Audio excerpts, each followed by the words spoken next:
So shall we start with the Yes, man in the sure. Batman logo? Yes. I am Batman. Don't Batman. tell anyone.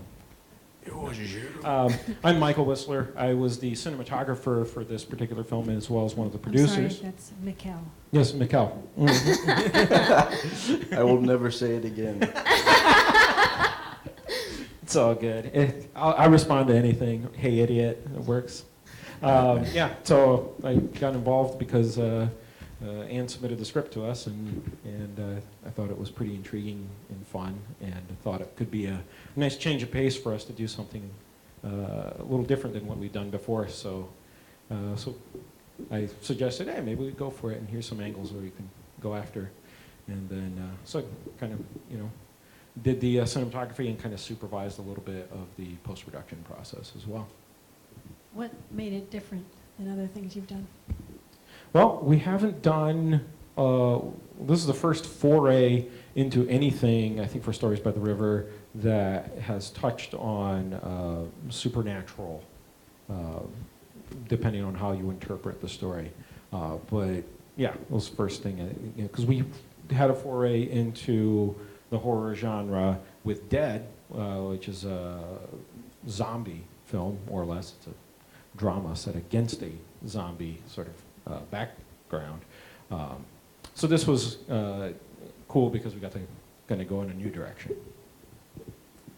I'm Audrey Noon, and you've probably been told 6 times already that I wrote the script.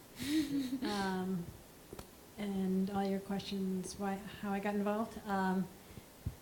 I came to the first Stories by the River Film Festival, had a film in that, and met these wonderful people, and kind of harassed them and wore them down until they made 2 of my scripts. This is the second one. I think you showed the first one earlier. Yep, we stalled. So poor Anne was stuck in traffic, right? I'm Yes. so sorry. And so, Usually takes me 45 minutes to get here. It's an hour and a half. Was there another question I was supposed to answer? oh, By the way, Christopher, great poster. He shot it. Was that a segue? Speaking of segues, Speaking of segues. my favorite segue ever, by the way. and by the way, My name is Christopher Grace. I'm directing things for about 11, 12 years now, and I came to the first Story by the River. Was it the first one or was it the second one? First one, Story by the River. I had a short that I had done about a year ago now, I think it was. And it was a pretty good experience. And about, I don't know what, a month, similar to Audrey, about a month later, Michael, with an L, contacted me and said, hey, we have this script. I don't know if you want to take a look at it. I don't know if you want to direct it and see what you can do with it. So it's like, yeah, send it to me. And when I got it, I was like, I think, that, it was like, I think because we had talked about it, it's kind of like a ghost story, but she's using this app, and I was like, but it's a comedy. So originally, that's what first popped in my head was all of those 1980s kind of comedy horror movies like The House and Critters and the Basket Case and all these weird zany B horror movies, but had really strong comedic timing to it. So I was like, yeah, I think I'll do that. So that's why I got involved. So. do you have an awesome segue? Ba-doom. Nice. So I'm Christina, and yeah, I got this thing. I did it. So I helped produce. I did some AD work and some script supervising. Not mentioned anywhere is our dog Toby, who got to sit in on the whole filming of the film, pretty much in my lap. Your security. Yes, yeah, yes. So yeah, I think. And catering. And yes, I Yeah, you Awesome. made the best chili. Awesome That's saying catering. a lot. Yeah, that was my first tikka masala after that, I made tikka masala for quite a few meals because it was really fun. Yeah, and our kids stayed in a hotel because we used our house, which led a lot of conversation to happen. I So went there's a over lot an of hour and a lights. half. Yeah. So I was asked by one of Josette's what was it? Her friend's mom if we were getting a divorce. Yes. Because Josette had been crying in class that she was going to stay in a hotel with Daddy and Mommy wasn't going to be there. And then the bar asked if we were making a porno. The bar next door Yes. was having a problem with what you were doing. They're the first people to point the finger. Yeah. So I'm glad we could attract some attention to the... I mean, it kind of had that kind of lighting. And I got involved, yeah, so we all met at this, because of this film festival we put on, and she did not have to twist our arm. She sent us like an email, and so it was really fun. I'm glad we got to do these. It's been a really good experience, and I've appreciated these shorter films. Shorter one. Yeah, it's a whole nother experience. We're in, we're out, so yeah. That's light fodder. We're gonna now move. We're just gonna jump right into the Okay. deep end. So the next question, Got my floaties on. we. You can do this. So we've got this ghost that comes up at the end. What do you think about her? Is she a literal ghost? Could she be interpreted as something else, like maybe Jane's cold heart and it's taking her over? Do we have a classic horror scenario where the immoral character gets what's coming to them? How do you interpret Like the Hamlet ghost. the ghost, like the Hamlet ghost? Like his father. So That for me. it's for all of us. You should start, because you're the one who The threw one it that in threw there. her in You there wrote and it. made you do it. How do you interpret it? I didn't want to. Just I put the did not face want on. It was just when I first read it, it had certain pacings and certain elements, but what I thought, I was like, you know what? I really think that before we drop to credits, I'd try to flip the script on even the characters that were inside of the story, especially the one that had been tormenting the other girl pretty much throughout the whole thing. She was just really excited about this information she's getting, and the other girl just wanted her to leave. So I thought it was kind of a way to kind of flip it on her. Maybe she'll think twice about doing it the next time. And yeah, it was kind of like, not a real kind of ghost as if James Wan was making, like in Conjuring or something like that. It wasn't an insidious ghost. It was mostly a kind of, you're going to think twice about treating people poorly. And I think there needed to be that element, at least for my end. So I did it anyways. So I did it. So was it a real ghost, or was it Jane's cold heart taking her over? I think it, not to get deep into that supernatural goo, but, it's like, I think a lot of that supernatural world might just be the negative energy on this planet manifesting itself. So, yeah, I think from my point of view, it was a negative energy being put off by this individual that was really just being, backwards to a roommate that was just means well. I don't think the roommate, she's annoying, but I don't think she really means bad when she does things. I think it's just her personality. So here's a person that really doesn't mean bad, but there's a person doing something bad to them. So all that negative energy manifests and kind of flips on her. So that's kind of what I got out of it. By the way, the production designer, Danielle, I was at her house last week, and her daughter was on the set that night. That's right. And Danielle said, this, Audrey's coming. And she's like, who is that? And then she's like, oh, she's the one who goes. Oh my gosh. See, it worked. She'll think twice. I walked in the house and she hid. We'll show her the gag at the end. It's just movie magic. How about others? So the beauty about Stories by the River concept is that we want people to have open-ended conversations. So not everybody has to have the same point of view. And so we like put a bunch of people up here to model what that looks like for you. So how about others?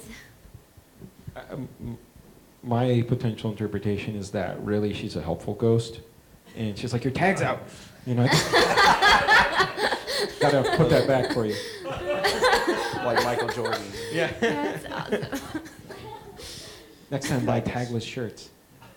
But no, when I first read the script as well, I thought, oh, you know, this is really fascinating, fun.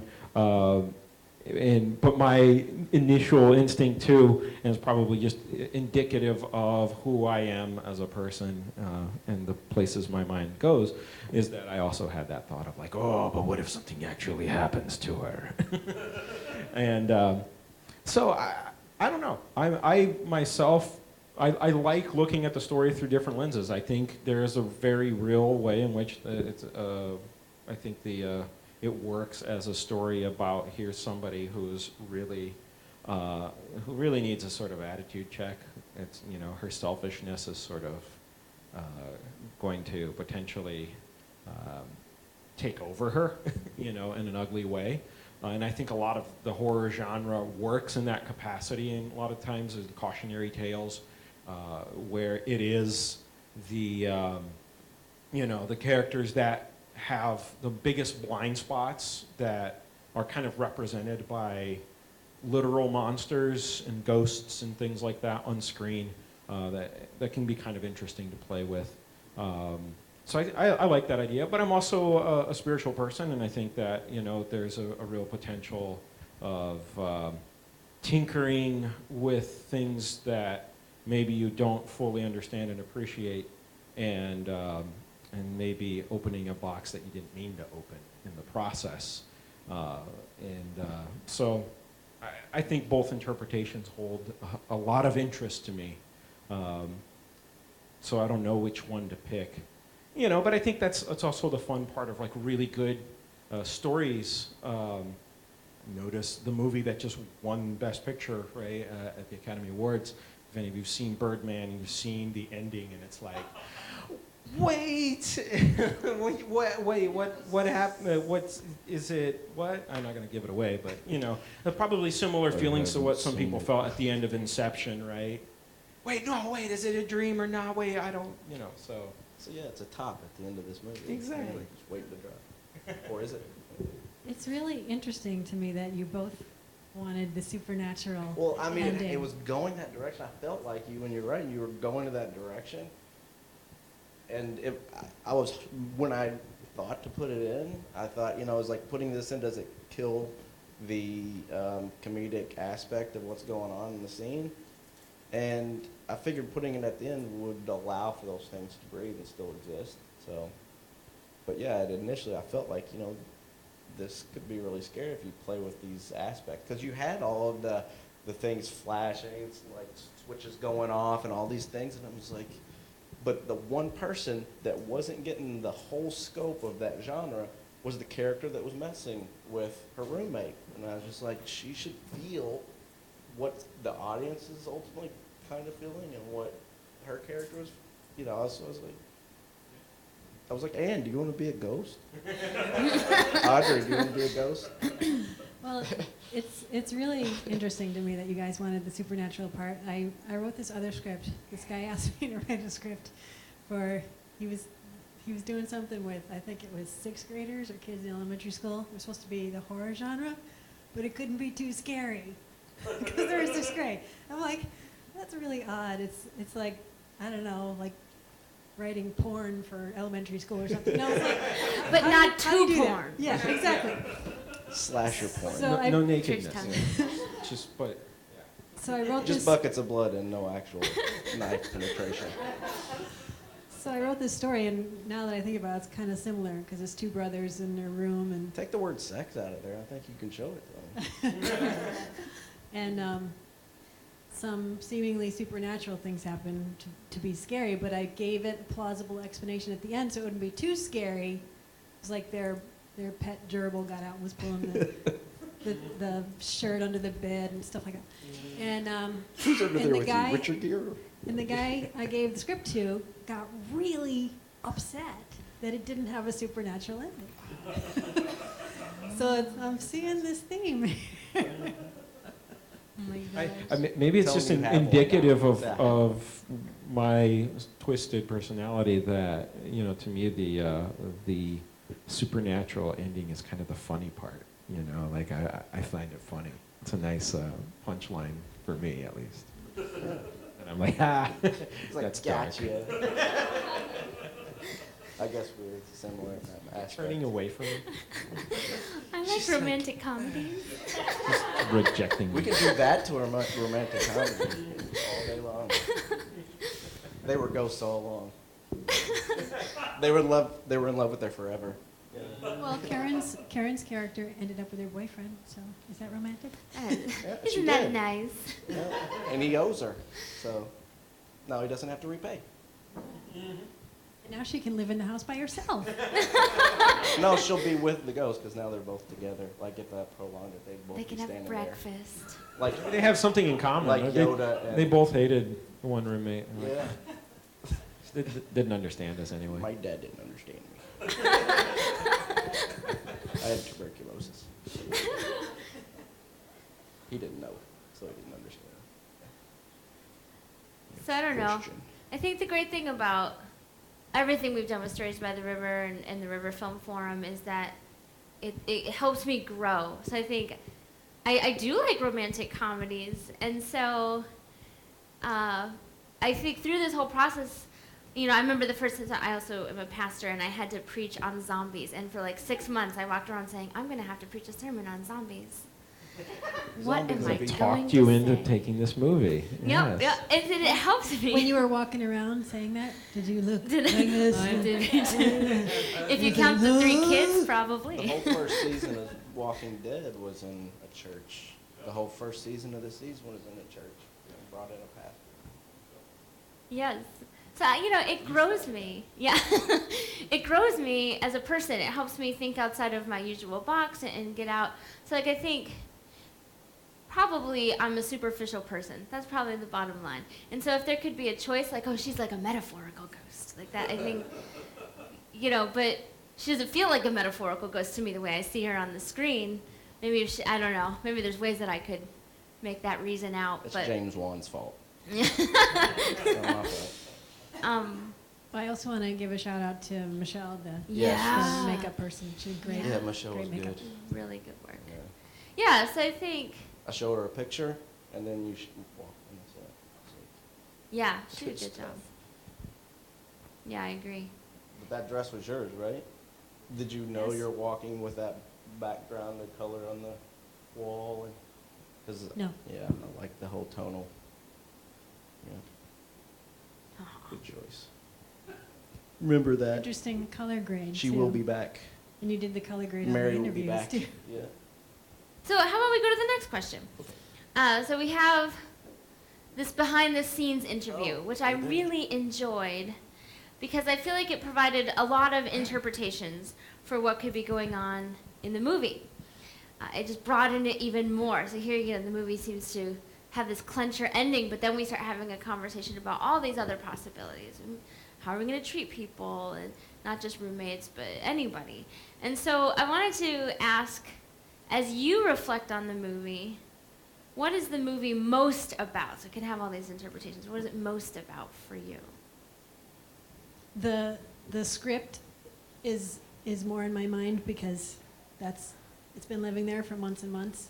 So I'd have to probably watch it again to think about what the movie's about as opposed to the script. Oh yeah, well tell us about the script. I'm cool with that. Script was, nothing deep, just to be funny. We're always messing with you like that. I'm like, so she did this movie, Amy Kidd, zombie speech pathologist. I'm like, it's such a great example of taking lemons and turning it into lemonade. She's like, I was just trying to be funny. So, I don't know, I like surprise endings, and Christopher gave me 2. 2? there's the surprise that she was playing a trick the whole time. Oh, And then the surprise that the trick was being played on her. yeah. Let's go for a trilogy. Trick within a trick. I was thinking about doing something at the end of the credits. They're like, no. One of the Ghostbusters comes out. It's and, getting like, too long. We need shoots to the ghost. move Yeah. along. Yeah, have her, be standing like Yoda and Darth Vader and whatever in the background, just standing there waiting for her to come home. And they're like, Dun, dun, But dun. And you can have Mary on the couch smoking a cigarette. or saying, doing the app now too. tuberculosis, man. What a drag. Put me in my solarium, doing coffee. Michael. What does the film mean to you? What does it mean to me? Well, I gave my couple of interpretations. What is the movie mostly about? I think to me is probably the relational aspect between the roommates and the fact that manipulation, passive aggressiveness, it doesn't seem like ever a long-term solution in any relationship, any friendship, any kind of connection like that.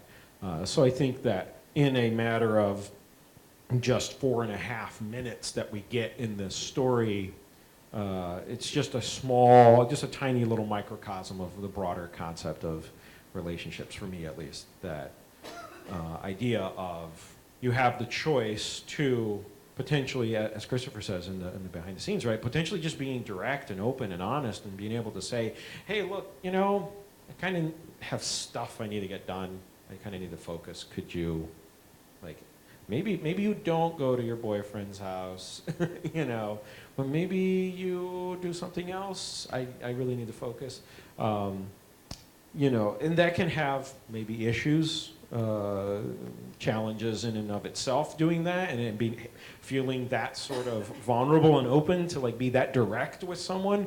But I think there's also better benefits, that come from that kind of reaction versus going the route of passive aggressive and manipulation and sort of conspiring with other people for means that maybe aren't always in the best interest of the person that you're sort of conspiring against.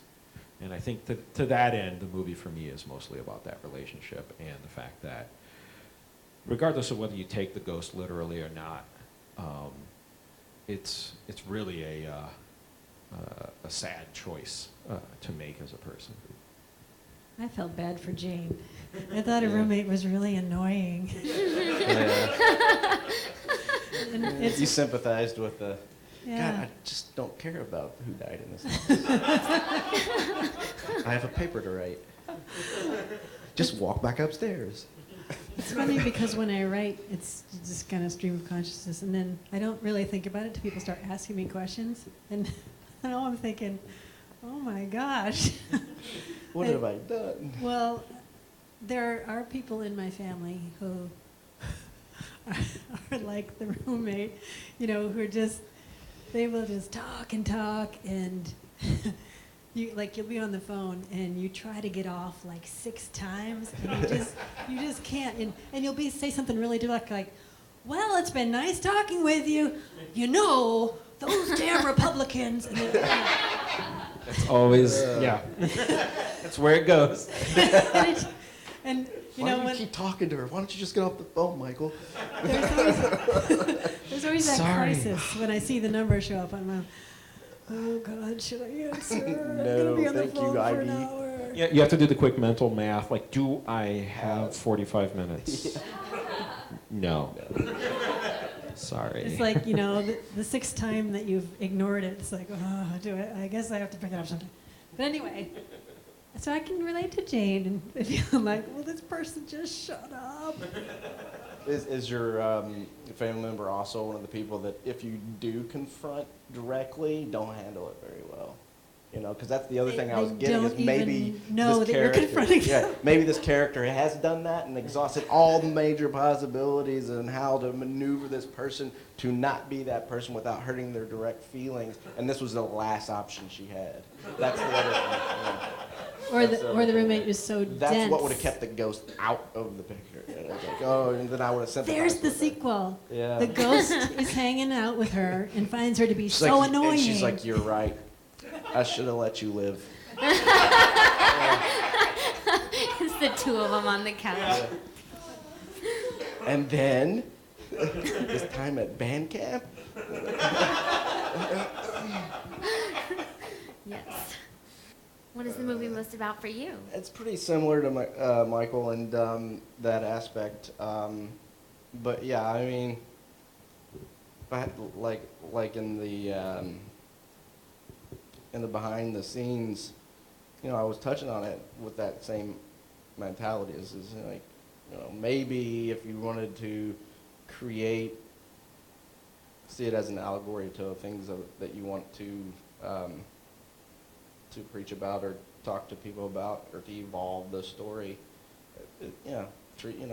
These people aren't treating each other. They have obviously a conflict in their relationship, and if they're going to continue to be roommates, maybe they should work on those things instead of continuing to do these backhanded, vindictive things to deal with the elephant in the room. You know, so that's kind of what it was about.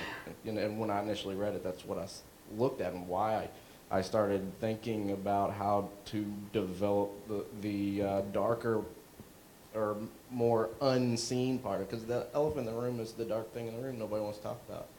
So it's like, you know, we don't have the best relationship, but we have to live together, you know, and this is what you choose to do. This is what's going to happen to you, Mm-hmm. you know. So in a way, she is an allegorical ghost that if you don't do what you're supposed to do, it's never going to turn out. You might get some time, there might be a progression of peace, but at the end of the day, it's going to come to conflict. So maybe just being the upfront, direct person, hurting somebody's feelings a little bit with the truth is a lot better than, you know, the antithesis of that. So I think that's what it's for me. Just treat people better. Mm-hmm. Yeah, I liked that. So I think my answer to this question kind of segues into the fourth question as well. So the fourth question is, has anything like this ever happened to you or someone you know? So when I first saw the script, I thought, well, at the very least, even before there was a ghost in it, at the very least I can talk about the possibility of spiritual things. Is there anything going on that's seen or unseen? And so I'd had various experiences with that. As a kid, like I had a babysitter that created a Ouija board. That was weird. It's just a really. Wow. Like I couldn't go to, you know, was it Toys R Us, you know, and buy one at Toys R Us. You know, she was like 2 pieces of paper and she taped a couple bracelets I together. saw the movie, so I could make The one spirit, myself. the could make one spirits are myself. telling you to go to bed. And I was like, "You're moving the bracelet." She's like, "No, I'm not." "Yes, you are." So. You're ruining it for me.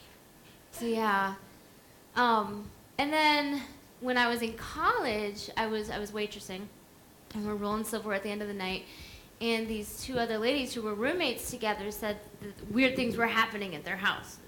Things would randomly fall off shelves, and doors would slam, and they would hear things, and they were certain that their house was haunted. And so I wasn't a pastor then. I was in college studying opera, but I was like, well, we could pray for that, I guess. And they were like, what? Well, if stuff is happening, and I don't know, we could at least try it. And so I didn't call the senior pastor because I didn't know if he was into praying about ghosts or not. I called the assistant pastor.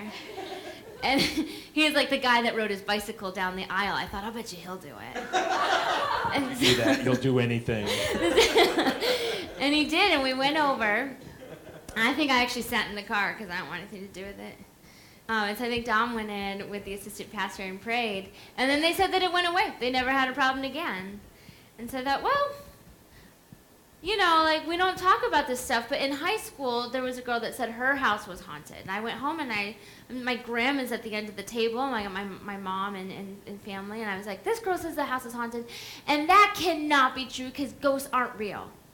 And my grandma, I just couldn't believe it. My 4'11", really sweet grandma.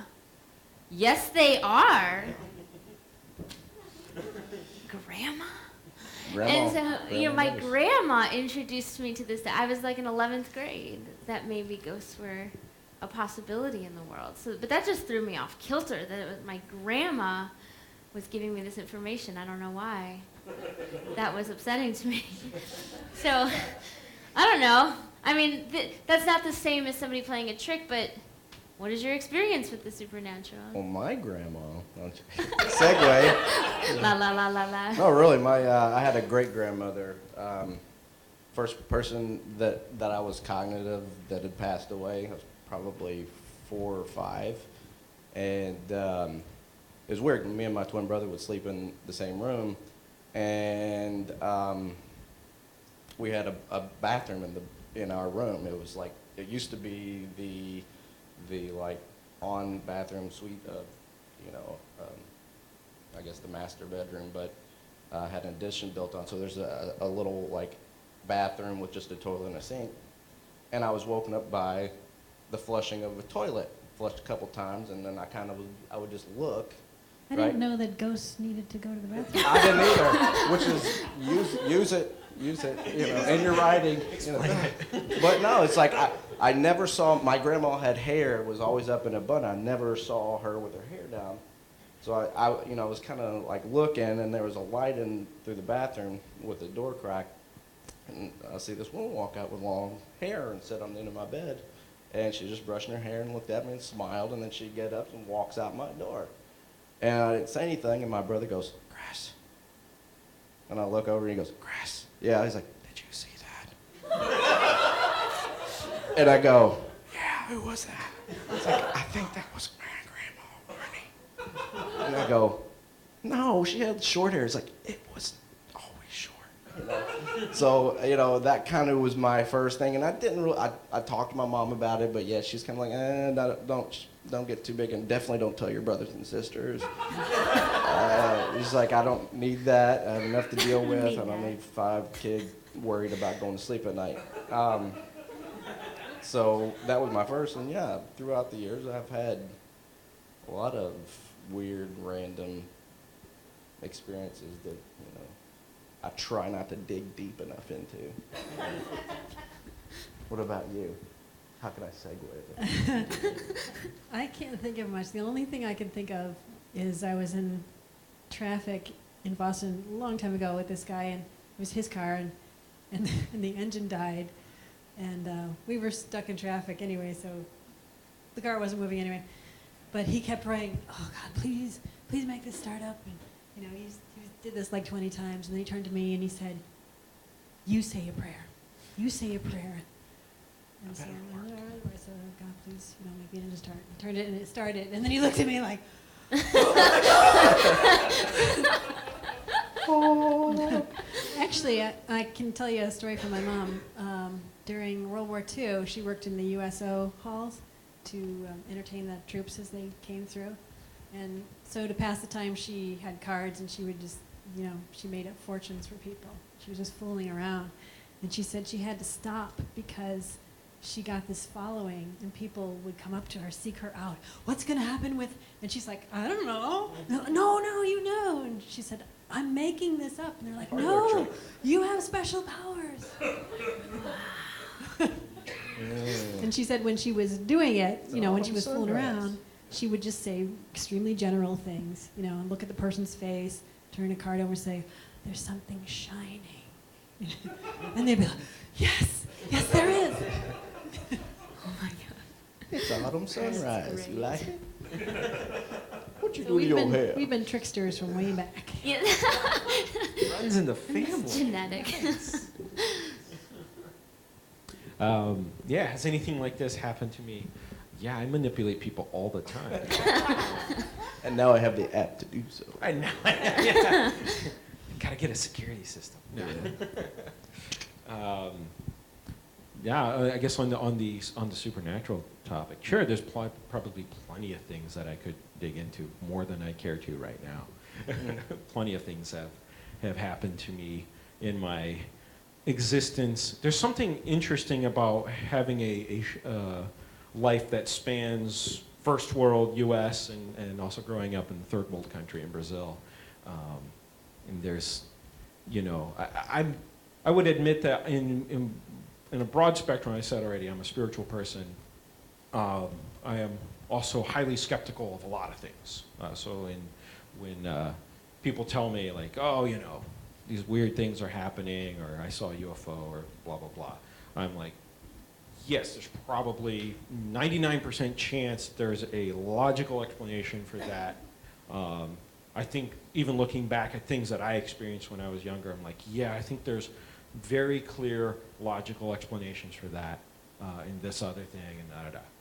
Having said all of that, there are still several experiences in my life, such as being home alone and looking over at my parents' record collection that was flipping itself over one record at a time on its own, that I'm like, okay, I don't have that.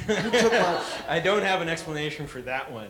Or how I got to the street in like 2 seconds flat. Wait, I'm just looking Or for how my I got the phone courage to go record. back into the house later. It's called adrenaline. Yes. So, yeah, I've had some interesting things that lend me to believe that there is potentially something to be grappled with. There's mystery still to this existence of ours. And as much as primarily a science fiction guy, where I love science and I believe science is such an important and powerful part of our existence today, that there are things that, as of yet at least, science as we currently conceive of it is not quite ready to wrestle with quite yet and grapple with. And take that, I guess, for whatever it's worth. That's my take. Nice. Thank you. Thank you for answering all those questions. You're welcome. So what we're going to do now is turn it out to you. And you don't have to ask questions as crazy as that. You could ask something very different Crazier. than that. And you can address questions to just one person or to anybody on the panel. It's your call. So we'll open it up for a little bit. So the question is, what motivates the ghost to kill or wreak havoc? Like poltergeists and, you know, like going back and, you know, there's studies that have gone through it, and like coming from a science perspective, there's other things, and like the whole idea that we only see a certain spectrum of light through our eyes, and we only hear a certain level of frequencies through our ears, and even dogs can hear further, and like there's that aspect. So the motivation or what manifests that kind of energy, I think, is just more negative energy, you know, just strict primal negative space, kind of an ignorant energy that it doesn't really know where to go. So when it finally finds an outlet, it does that. And it doesn't really think about it. It's like, I don't think about throwing this person against the wall or dropping the chandelier on somebody, or however Hollywood decides to do it. But it comes from that negative space that, you know, gets frustrated from having to be there, from being that ignorant, I guess. I'd like to add that this is just my own thing, but the whole, you know, the classic horror thing is people, if they're bad, meaning the moral majority, they did something that would violate the moral majority, then they get it in the end, meaning they get slaughtered. And my personal take is, if you're putting out something that's negative, it comes back to you in some way, probably not the way you expected. So that's like a really gross way to illustrate it, meaning life is a mirror, you know, and if you don't like what you see in the mirror, you don't like the frown you see, you just smile, and Turn the mirror that's what upside you'll get down. back. That's not me. But yeah, I think if you go with the interpretation that it is a ghost, an actual literal ghost, I would suggest that potentially the idea of misery loves company, right?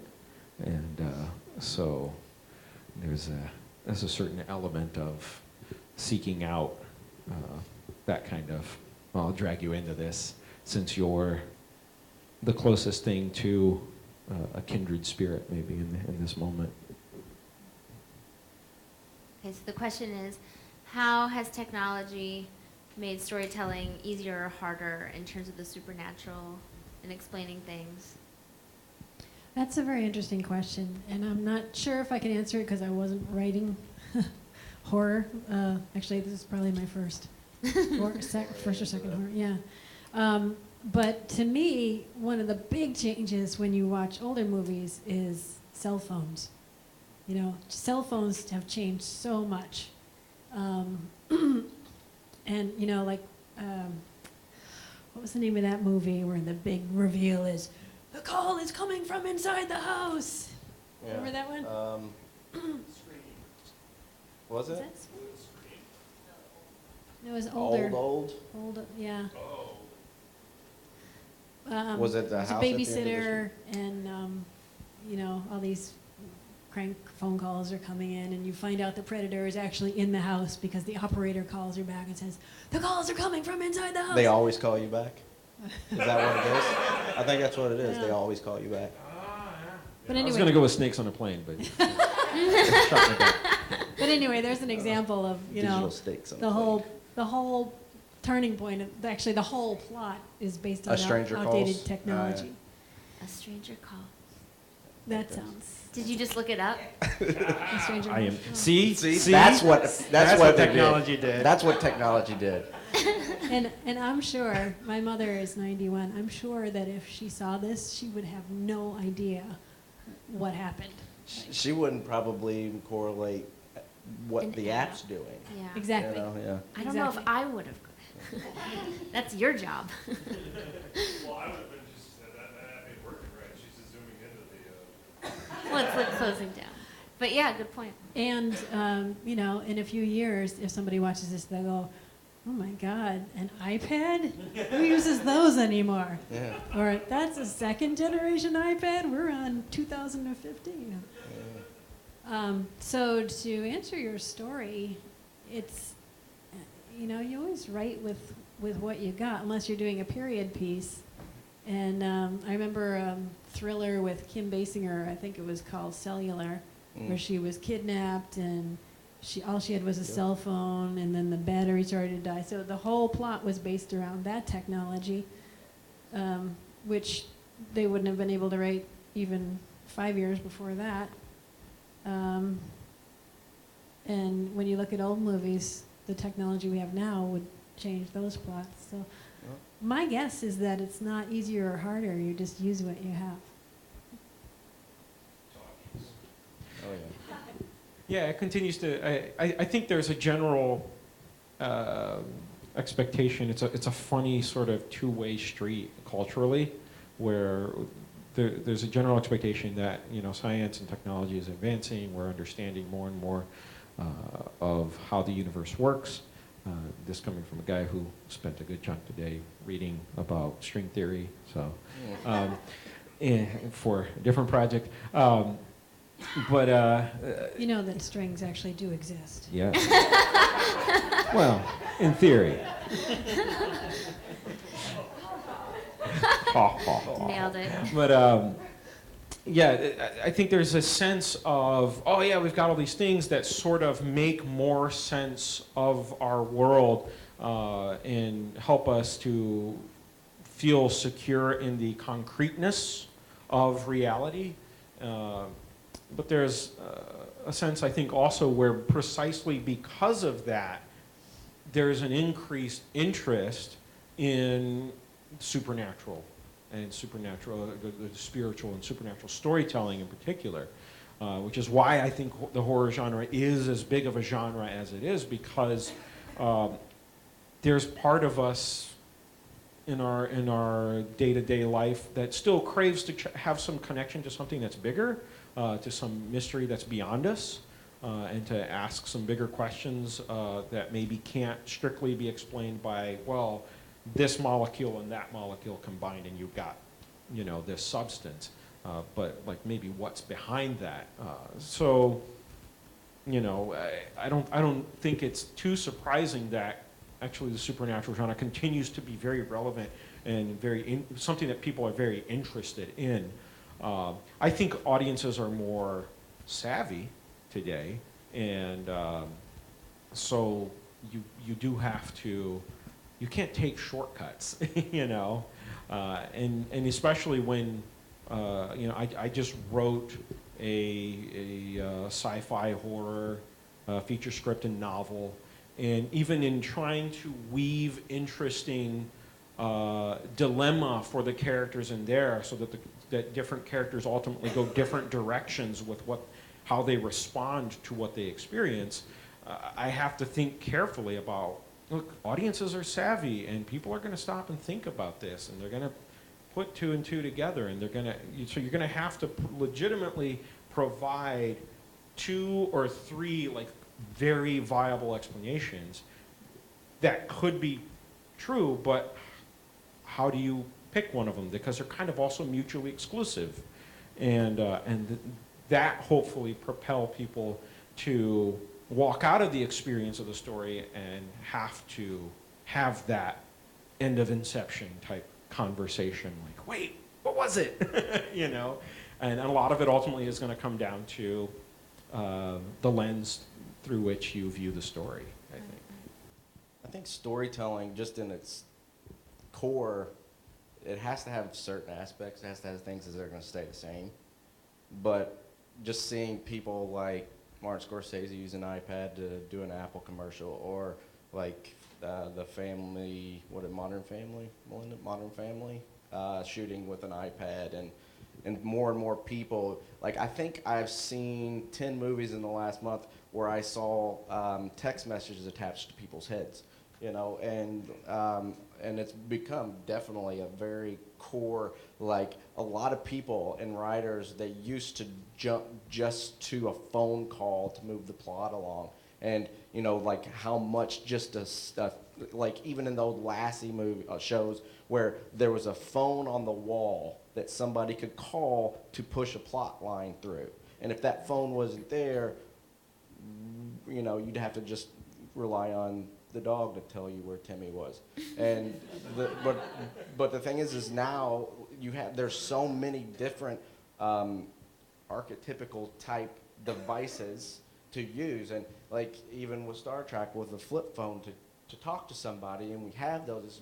It's getting harder and harder not to apply them to a screenplay, to storytelling. It's getting more and more difficult as a writer to write something for an audience without putting those things in there, because then the audience will just regurgitate it back to you. It's like, that's not what I would just pick up my phone and call them. Like, that wouldn't have happened. I would just text her and the story would be over. You know, it's like I would just text her, don't go upstairs. You know, we're done. 5 minutes, everybody can get their popcorn and go home. And that's very prevalent in the horror genre. It's you really have to. Don't leave the axe behind you. You pretty much have to write period horror with like Conjuring or Insidious. You have to go in the 80s and in the 70s. You have to. That's why all these things, because it's really hard to do. Like even on Scream, you know, when at the beginning when Barrymore gets the phone call, like that in itself is driving the plot, and then she's got a device in her hand.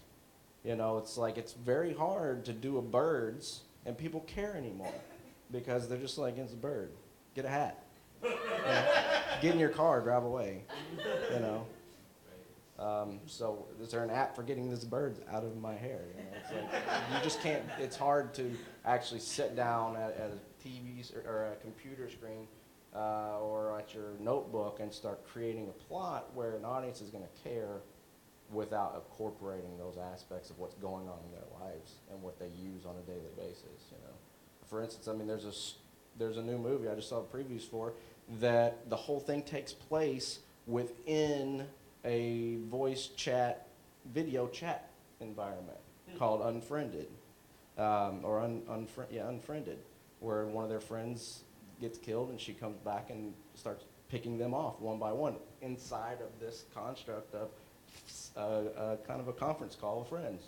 And it's just, you can't not imply the technology, or else the audience won't care. But just go home, tweet that this is horrible.